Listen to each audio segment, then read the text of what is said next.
भारत के अंदर यूपीआई की जबरदस्त सफलता के बाद अब हमारा रुपए भी पूरी दुनिया में छा रहा है और इसका डोमिनेंस कुछ ऐसा है कि वीजा और मास्टर कार्ड जैसे वो कंपनीज जिनसे अमेरिका की इकोनॉमी चलती है वो भी डरे सह में दिखाई दे रहे हैं। 2017 में इंडिया के अंदर जहां रुपए का मार्केट शेयर सिर्फ 15% था, वो महज 5 साल के अंदर बढ़कर 60% को भी क्रॉस कर गया है और इसने मास्टर कार्ड और वीजा की हालत ऐसी कर दी है कि उन्हें अमेरिकन गवर्नमेंट से रुपए की शिकायत तक करनी पड़ गई। लेकिन सवाल यही है कि रुपए ने आखिर ऐसा क्या कमाल कर दिया कि बड़ी बड़ी कंपनीज भी इनके सामने झुकती नजर आ रही हैं। भारत को क्यों अपना खुद का पेमेंट सर्विस सिस्टम लाना पड़ा और कैसे हमारी इस एडवांस टेक्नोलॉजी को पूरी दुनिया में अडॉप्ट किया जा रहा है, आज के इस वीडियो में हम सब कुछ जानने वाले हैं।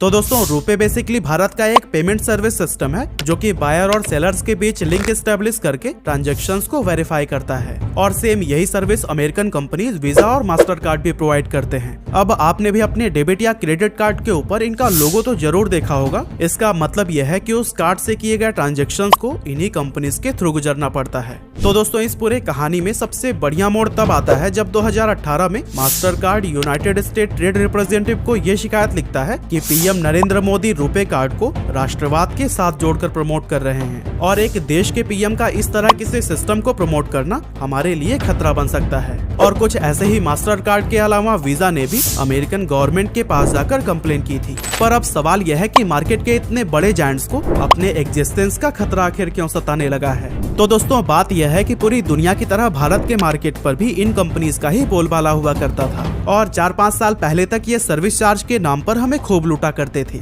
लेकिन अब रुपए के इतने तेजी से बढ़ते हुए मार्केट शेयर को देखकर इनसे रहा नहीं जा रहा है और ऊपर से गवर्नमेंट सपोर्ट और प्रमोशंस ने तो इन कंपनीज की खटिया तक खड़ी कर दी है। एक्चुअली भारत सरकार ने स्वदेशी को बढ़ावा देने के लिए 26 मार्च 2012 को national payment corporation of India यानी एनपीसीआई के साथ मिलकर भारत का अपना पहला पेमेंट नेटवर्क रुपे को लॉन्च किया था। अब अगर हम इसके नाम रुपे की बात करें तो इसे रुपी और पेमेंट इन 2 वर्ड्स से मिलाकर बनाया गया है। बेसिकली ये पेमेंट नेटवर्क इंडिया में कैशलेस इकोनॉमी को बढ़ावा देने के पर्पज से बनाया गया है और इसके लॉन्च पर एनपीसीआई इंडिया की चीफ ऑपरेटिंग ऑफिसर प्रवीणा राय ने कहा था कि इस नए कार्ड बेस्ड पेमेंट सिस्टम को देश की सेवा के लिए लॉन्च किया गया है। अब दोस्तों, सवाल यह है कि आखिर रुपे जैसे पेमेंट नेटवर्क की हमें जरूरत क्यों पड़ी। तो दोस्तों, भारत में रुपे को लॉन्च करने के पीछे मल्टीपल रीजंस हैं, जिसमें सबसे बड़ा है सिक्योरिटी थ्रेट। एक्चुअली वीजा और मास्टर कार्ड जैसी विदेशी कंपनियां इंडियन कार्ड होल्डर के पर्सनल डेटा को अपने देश के सर्वर में स्टोर करती थी और हमारी ये इम्पोर्टेंट डेटा आने वाले टाइम में बहुत बड़े सिक्योरिटी इशू बन सकते थे। दूसरा कारण ये भी था कि वीजा और मास्टर कार्ड हर ट्रांजैक्शन पर मर्चेंट डिस्काउंट रेट यानी MDR के रूप में बहुत ज्यादा फी चार्ज करते थे, जिससे हमारे देश का ढेर सारा पैसा दूसरे देश में जा रहा था। और इसी तरह के कई सारे प्रॉब्लम्स को देखते हुए इंडियन बैंक एसोसिएशन ने non profitable payment service system बनाने का सोचा और तब 2009 में जो पूरा सिस्टम बनाया गया था उसका नाम इंडिया पे रखा गया। लेकिन आगे चलकर जब 2012 में इसकी रिस्पॉन्सिबिलिटी एनपीसीआई को सौंपी गई, तब इसका नाम बदलकर रुपे कर दिया गया। जिस तरह से रुपे पेमेंट नेटवर्क में रिवोल्यूशनरी बदलाव लेकर आया है, अब सवाल ये आता है कि रुपे कार्ड को भारतीय गवर्नमेंट प्रमोट कैसे कर रही है। तो दोस्तों, भारत जैसे देश में जहां 2014 से पहले तक ज्यादातर लोगों के पास बैंक अकाउंट ही नहीं हुआ करते थे, वहां पर किसी भी एडवांस पेमेंट सर्विस सिस्टम का कोई फायदा नहीं था और गवर्नमेंट भी इस बात को समझ चुकी थी। इसीलिए सरकार ने सबसे पहले बहुत सारी ऐसी स्कीम्स निकाली जिसने लोगों को बैंकों के साथ जोड़ा, जीरो बैलेंस के साथ लोगों के खाते खुलवाए गए, लोगों को मिलने वाली गैस और बिजली जैसी सब्सिडी को सीधे खाते में ट्रांसफर किया जाने लगा। इस तरह से जब पब्लिक को एक बार बैंक के साथ जोड़ दिया गया, उसके बाद से सरकार ने रुपे को प्रमोट करना शुरू कर दिया। जहां पहले ही हमारी गवर्नमेंट इसे स्वदेशी और राष्ट्रीय भावनाओं के साथ जोड़ रही थी, वहीं दूसरी तरफ सरकार ने अपनी योजनाओं में भी रुपे कार्ड को ही प्रमोट किया। फॉर एग्जाम्पल 2014 के बाद जो भी फाइनेंशियल स्कीम लॉन्च की गई, उन सभी में रुपे कार्ड को ही प्रमोट करने पर जोर दिया गया। अब आप सभी को प्रधानमंत्री जन धन योजना तो याद ही होगी। इस योजना ने रुपे को पॉपुलर और सक्सेसफुल बनाने में रीढ़ की हड्डी की तरह काम किया। एक्चुअली इस योजना के तहत जितने भी नए खाते खोले गए, गवर्नमेंट के ऑर्डर पर उन सभी खातों पर सिर्फ रुपे डेबिट कार्ड ही दिया गया। हमारी फाइनेंस मिनिस्ट्री के अंडर आने वाले डिपार्टमेंट ऑफ फाइनेंशियल सर्विस के मुताबिक इस योजना के तहत 2022 तक करीब 32 करोड़ रुपए डेबिट कार्ड जारी किए जा चुके थे, जो कि इंडिया के टोटल कार्ड मार्केट का 34% है। वैसे इस योजना के अलावा नवंबर 2020 में हमारी फाइनेंस मिनिस्टर निर्मला सीतारमण जी ने बैंकों के साथ एक मीटिंग में सभी बैंकों को ये रिक्वेस्ट किया कि वे ज्यादा से ज्यादा रुपए कार्ड को ही अलॉट करें। अब शुरुआत में जब इस कार्ड को लॉन्च किया गया था तो इसका फिक्स्ड MDR 90 पैसे रखा गया था, जो कि ऑलरेडी वीजा और मास्टर कार्ड के 2 से 4% के मुकाबले काफी कम था। लेकिन सरकार ने इसको भी खत्म करते हुए रुपे कार्ड का MDR 0 कर दिया।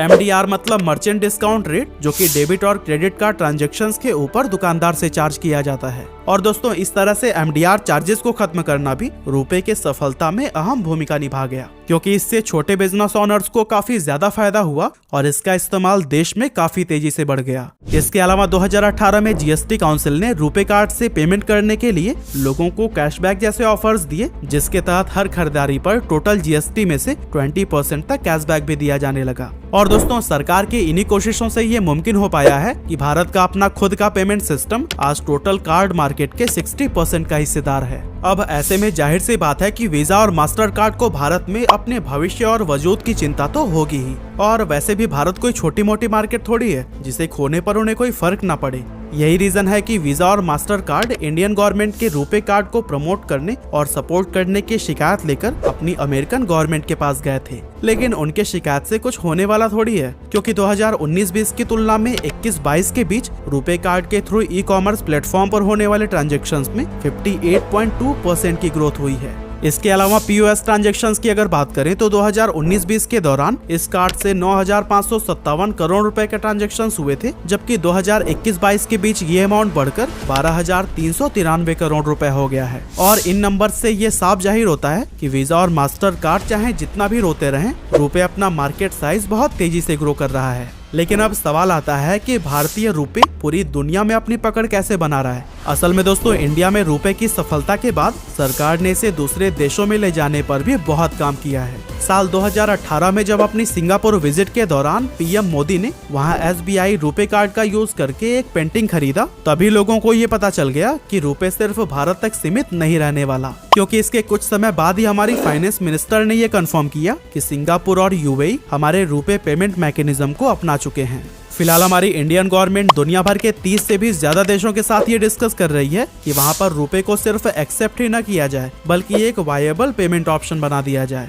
जिसमें भूटान और नेपाल ऑलरेडी इस पर भारत के साथ एग्री कर चुके हैं। वैसे आपको ये जानकर हैरानी होने के साथ साथ गर्व भी महसूस होगा कि आज हमारे रुपए का यूज भारत के अलावा दुनिया भर के 185 देशों के नागरिक करते हैं, और इन 185 देशों के 40 लाख POS लोकेशंस और 20 लाख ATM पर रुपे कार्ड को एक्सेप्ट किया जाता है। और इस तरह रुपए आज इंडियन इकोनॉमी को बढ़ावा देने और उसे मजबूत बनाने के साथ साथ पूरी दुनिया में भारत का नाम भी रोशन कर रहा है।